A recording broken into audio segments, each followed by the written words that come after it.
ఏంటి త్రిపాఠి, ఇంకో bench car కొన్నావా? అది నాది కాదు, నీదే. ఏంటి? నా సంగతి సరేనయ్యా, కానీ సీఎం ఒప్పుకోడు.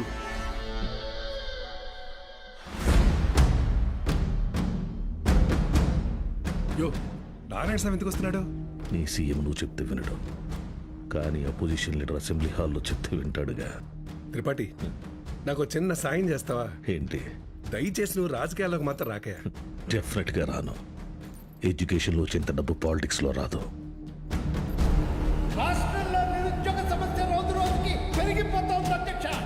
దీనికి ప్రధాన కారణం ప్రైవేటీకరణ అధ్యక్ష.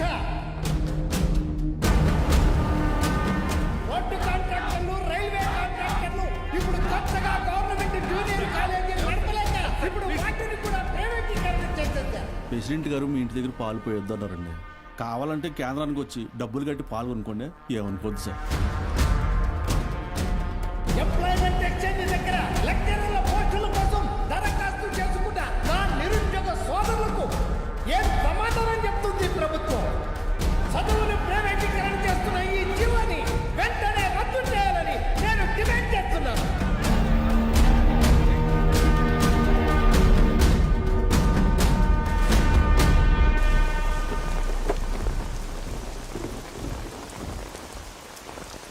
లోపలికి వెళ్ళి కీ ఇచ్చేసి రేపటి నుంచి నువ్వు పనిలోకి రా.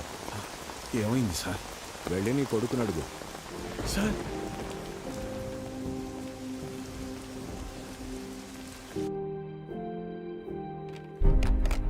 పోయిన సంవత్సరం కొన్ని అధికారిక అవకతవకల వల్ల గవర్నమెంట్ కాలేజీ లెక్చరర్స్ నియామకం ఆలస్యమైంది. ఆ లెక్చరర్స్ కొరతని ప్రైవేట్ కాలేజీలు భర్తీ చేసి ఒక కొత్త వారధికి నాంది పలికాయి.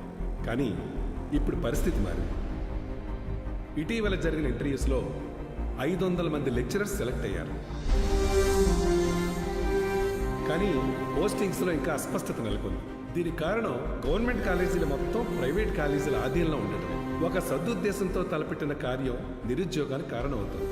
అందుకే ప్రైవేట్ కాలేజీలతో ఆనాడు ఏర్పాటు చేసిన ఎంఓయు రద్దు చేస్తూ జీవోని ఇమ్మీడియట్గా రివోక్ చేస్తున్నారు. సో గవర్నమెంట్ కాలేజెస్లో ఉన్న ప్రైవేట్ కాలేజ్ లెక్చరర్స్ తిరిగి వాళ్ళ కాలేజీలకు వెళ్ళిపోవాలని ఆదేశాలు జారీ చేస్తున్నారు. ఏం దిగులు పడకు బాబు, అన్నీ సర్దుకుంటాయి. మీనాక్షి వాళ్ళ నాన్నగారి ఆప్తికానికి కాశీకి వస్తానని మొక్కున్నాను బాబు, అందుకే ఈ హడావుడి ప్రయాణం.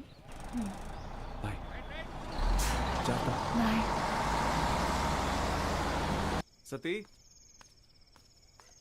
సతీ అన్నా, సత్యం చూసారా?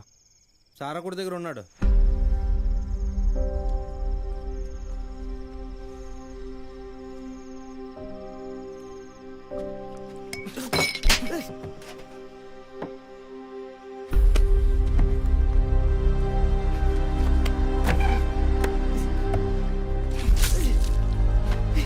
తుడుచుకో.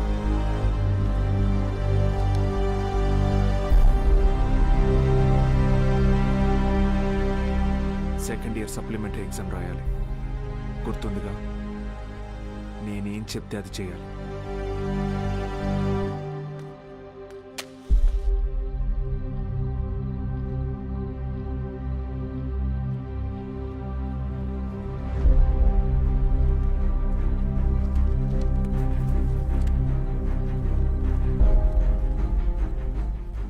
అమ్మ నాన్న పోయారు, ఇప్పుడు నువ్వు వెళ్ళిపోతున్నావు.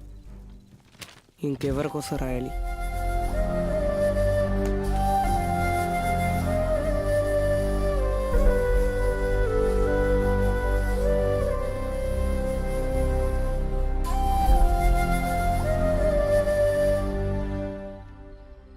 నువ్వు ఇంజనీర్ అవ్వాలని ఆశపడ్డావు, కానీ నేను చదివించలేకపోయాను.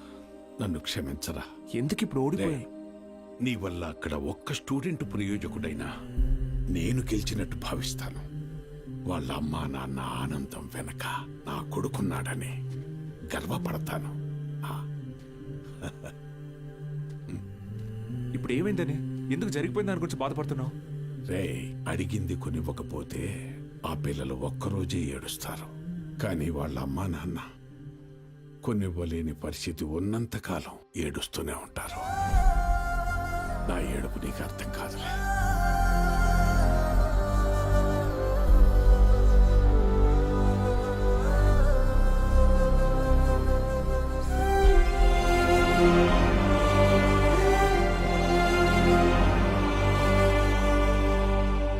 వాళ్ళు గెలిచామనుకున్నారు,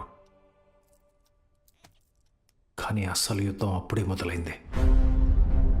ఇంటర్ ఫస్ట్ ఇయర్లో పేర్లు ఇచ్చినట్టు ఇచ్చి మళ్ళీ వెనక్కి వెళ్ళిపోయారండి, లెక్చరర్లు లేరని. బ్యాగులు వేసుకుని ఎక్కడికి వెళ్తున్నారు? రే వీరన్న, పొద్దు పొద్దున ఎక్కడికి రా? క్లాస్కి వెళ్తున్నామండి. క్లాసా? ఇంకా సెలవులు ఇవ్వలేదు, అప్పుడే క్లాస్ ఏంటండి? మరి ఎక్కడికి వెళ్తున్నారు? పదండి చూద్దాం.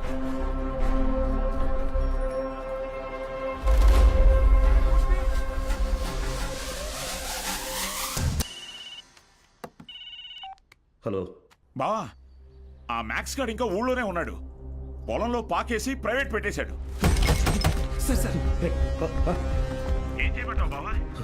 హలో రే దత్తమ్మ, వాడు పాకేసింది నీ ఊర్లోనేగా. ఊరు ప్రెసిడెంట్ అయ్యింటే నన్ను అడుగుతున్నావా? రే, ఆ పొలం ఎవరిదో కనుక్కోండి.